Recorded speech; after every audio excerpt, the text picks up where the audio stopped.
Hi, everyone. This is Elsie Kerns, Wellness with Elsie, your Chaos to Clarity coach and Eden Energy Medicine practitioner. And tonight, I have a really fun interview with Toni Oplt, and she is the green gal of the Midwest. And Toni and I actually connected through the Prayer Bowl Blessing online webinars that I did. So we'll talk about that a little bit later. But Toni, welcome. And I'd like you to share with us how you got in to all of this, because I know you went through your own personal health journey. Right. I did. There was a point in my life where I had gotten fairly ill, and the conventional medicine wasn't working for me anymore. And so I started seeing a holistic physician, and he was very adamant about food as medicine. And that really struck home with me. So I made a lot of lifestyle changes, and finally that came down to leaving a job that I had that was highly stressful. And when I did that, I wanted something very positive to fill that void. And so what worked for me was starting a blog, which is Green Gal of the Midwest, because I really love to write and I love to cook. And I absolutely love to share the stories of my local farmers and encourage people to get to know the people who grow their food and understand where it comes from, and to hopefully eat healthier. But I think the main thing they need to do is just be mindful of their food and understand how much work it takes to grow it, and how committed local small farms are to providing that food for people. So that's really the impetus for the blog, and it gives me great joy. And I love sharing what I learn in the kitchen. So that's how Green Gal of the Midwest got started. Okay, and Toni, where exactly are you in the Midwest? I live in Illinois, and I live directly across the Mississippi River from St. Louis, Missouri, which is usually the easiest place for people to understand where I am. So I'm just a few miles from the Mississippi and the western border of Illinois. Okay, and would you just help our audience understand, we see products, the big thing now is non-GMO. Would you explain to people or anybody listening what that actually means? Okay, I think that's a really difficult concept for some people to understand. Non-GMO means non-genetically modified organisms. So it's really about the seed of the plant, whether or not the seed of that plant has been genetically modified in some way, either to make it herbicide resistant, drought resistant, to make it perform as a hybrid to come up with a stronger, more resilient plant. So in some way, the genetic makeup of that seed has been changed. And that's very different from a plant being an organic plant. Organic refers to how that plant is raised. You can have GMO food, non-GMO food that isn't organic, but you can't have organic food that isn't non-GMO, if that makes any sense to you. Things can be genetically modified, but they can't be organic if they are. Well, that really helps us understand the difference. But can you say that one sentence again about plants can be non-GMO? Say that distinction you made with organic again. Well, for instance, some of my growers are certified organic growers, the people that I buy my food from at my local farmers market, and they pay a lot of money to have that certification. And that means that not only are their plants non-GMO, they're also certified organic by the United States Department of Agriculture. Okay. But I have a lot of growers who practice regenerative agriculture who do not buy genetically modified seed, but they're not certified organic. So there's a slight difference there. I'm not saying one is better than another. It's just a different way of dealing with how you grow your food. Oh, so now I understand that difference a little better. I just want to say hello to Jason Mento. Jason's on. Good to see you up there. And also Vicki Loveland. Glad you're joining us tonight. Now, Toni, you spoke about the first prayer bowl blessing event that we did. It was a free webinar online. And one of the things I've tried to help people understand is the tremendous power of group healing. So we have Lynn McTaggart, who wrote The Power of Eight and many other books doing group healings. Joe Dispenza's talking about how he's working with group healing. So would you talk a little bit about your experience with that webinar and the prayer bowl blessing meditation and so on that we did that evening? I'd love to, because it's been a very positive force for me, and I've attended 2 of them now, and I plan to attend the other Sunday night. And I thought a lot about why it was powerful. For one thing, I did keep going back to my bowl, and I have my bowl right here. Yeah, I've got mine. Yes. And I found that it was very strength giving to be maybe angry about something a couple days after the webinar, and then just drop a little note in that bowl about I'm angry and I'm trying to get over it. And I said this in the blog, and I think it's important. Not only did that help me kind of move forward, but it made me feel connected to all those people that were on that call that first night. Mm-hmm. And I think that's kind of extraordinary. And I've wondered for a while and thought about why that's so. And my feeling is that that project and that platform that you've provided by doing this webinar has allowed us to come together in a way that's very pure, in that I think when we live in this world today where things are so divided and so divisive, we tend to compartmentalize people. Even when we think we're going to have a good conversation with them, they're on the other political party, or they don't believe the same way we do on certain issues. And so right away we started building these barriers, and in that way we've started judging people, whether we realize we have or not. And within that webinar, while we're sitting there holding our bowls, we really don't know that much about each other, except we're all in this common goal. Mm-hmm. And I think that's very freeing. I think that's one reason it is so powerful. It's because all those judgments are not there. We're just all in the same communal wavelength.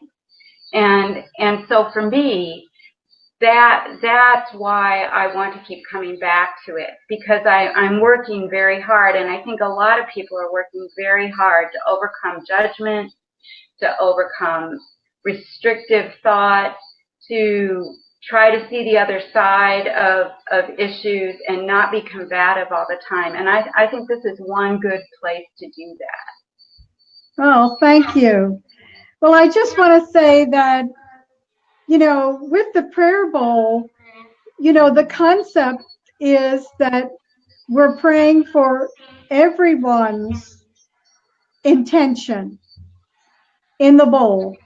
So everyone is being prayed for, not only as an individual and with their intentions, but as you said, as a group with that group healing, which is so tremendously powerful. Right. Yeah. And we have a new moon on Sunday, April the 15th. And it's also Mercury will come out of retrograde on Sunday. Yay! So yeah. So we have a lot going on, and I skipped we did January and February. I skipped March because we had that big full moon and had, Pam talk about the effects of that. Right. That was great. Yes. So, here we are back at the new moon again on this Sunday, and we have a number of things. We're going to hold that prayer bowl blessing from 8 to 9 Eastern Daylight Time. And I'm going to put all this information below, along with, Toni's website. Great. You have to go and see those fabulous recipes and pictures that are on there. We also have a new moon. We write the abundance check. Right. So we have writing abundance check within 24 hours of the new moon. We have Mercury coming out of retrograde, and we're going to have that prayer bowl blessing webinar where we're just going to gather together. We're all going to get our prayer bowls, and I'll guide everyone through a guided meditation. So it's totally non-denominational. We're just holding prayers for everyone and what speaks to them at that time. Yeah. Yeah. Yeah. So you I think sent me that email, and I was so touched by that. I thought, great, Hi, Donna. Donna is joining us. Donna, we're talking about prayer bowl blessings coming up this Sunday. Mercury's coming out of retrograde, and it's a new moon, so we're all going to write our abundance check. So, Toni, just to go back to what you do, I know where you are in the Midwest. It's a tremendous farming area, and in our area in New Jersey, we've always had a great reputation for, there's nothing like a Jersey tomato, terrific corn products, and so on. But we see farmland shrinking here little by little. How about where you are? Oh yeah. Oh, quite definitely. And unfortunately, it shrinks because of development. Yes. We lose acres and acres of it every year. And small farmers who are really devoted to the art and the practice of growing our food, I think they deserve all our support, because they struggle, and they're certainly not in it for the money. They're in it to provide food to the people in their communities. Well, not only that, but we've all experienced the weather has been very bizarre no matter where you live. And the farmers really depend on that weather. Sure, they do. And there's record drought, record flood, and that will impact everyone. It'll impact the price of food, and it will impact those farming families in how well they actually weather those types of storms. Yeah. So I really would encourage everyone, if you have a farmer's market near you, to invest some time in going, like when that season opens for you, and really getting to know the people who grow your food. Because that kind of a relationship, I think you're going to find it surprising how rich that relationship will be, and how much more you'll appreciate, what's on your plate. We try very hard in our house to be a no waste food house, and we compost. So we try to do what we can, and I think that it's just such a wonderful experience to visit a farm or just buy that fresh produce. For one thing, the flavor, you will never go back. You will never go back to the grocery store. Yeah.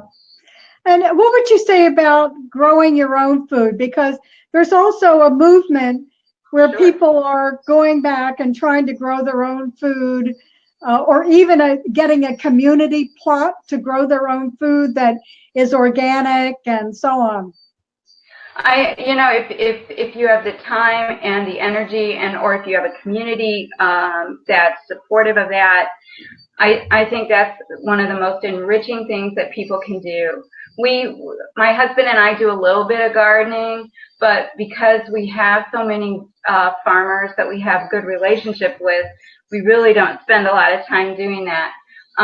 But here where I live in Edwardsville, Illinois, we just passed an ordinance that people can have chickens. And people are very interested in growing their own chickens in their backyard or having a beehive in their backyard.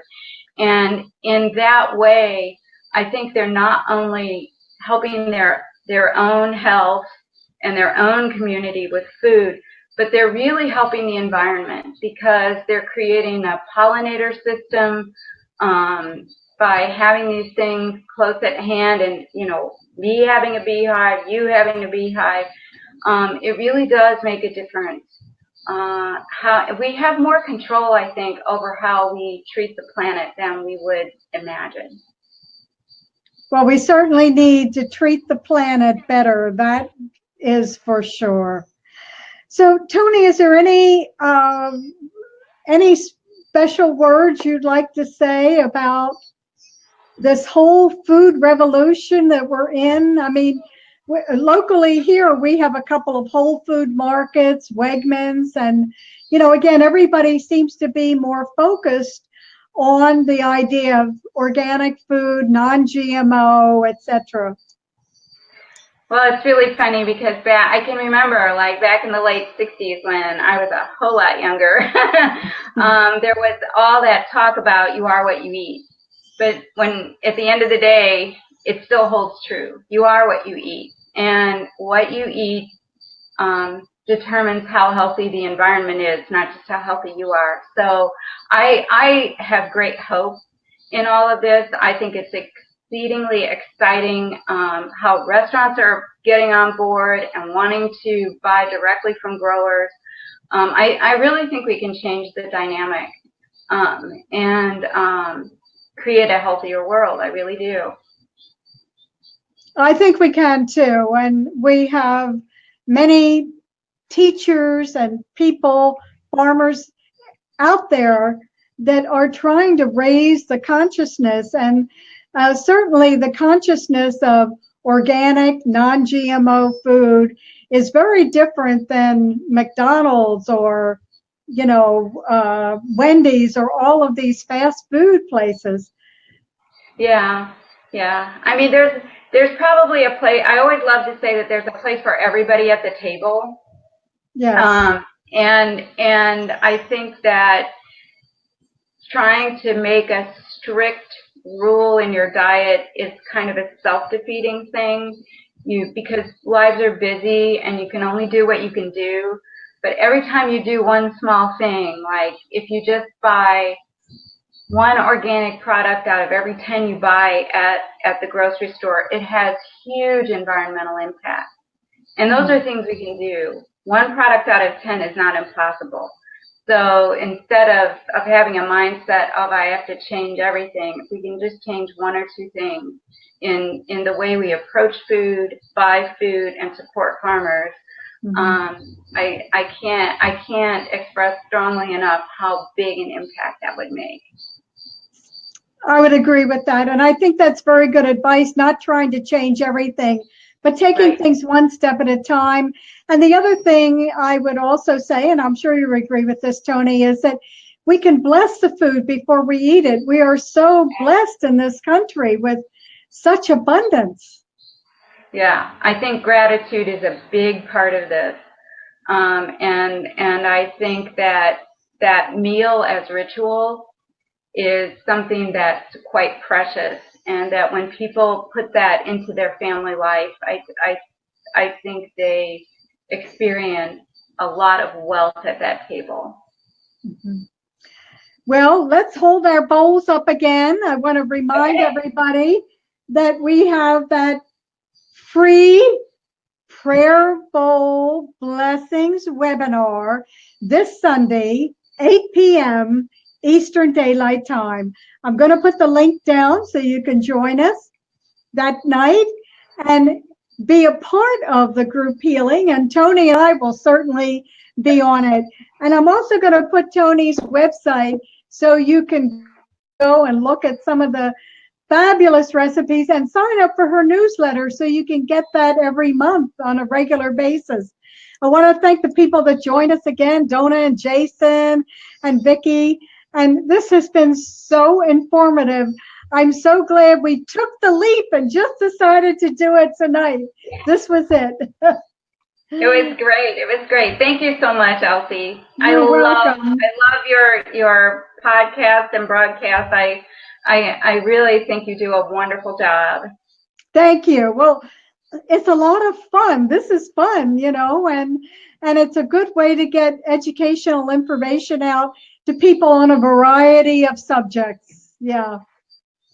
Okay, good night, everybody. This is Elsie Kerns, Wellness with Elsie. You can sign up at my website for information on upcoming classes, or Chaos to Clarity Coaching, or Eden Energy Medicine work.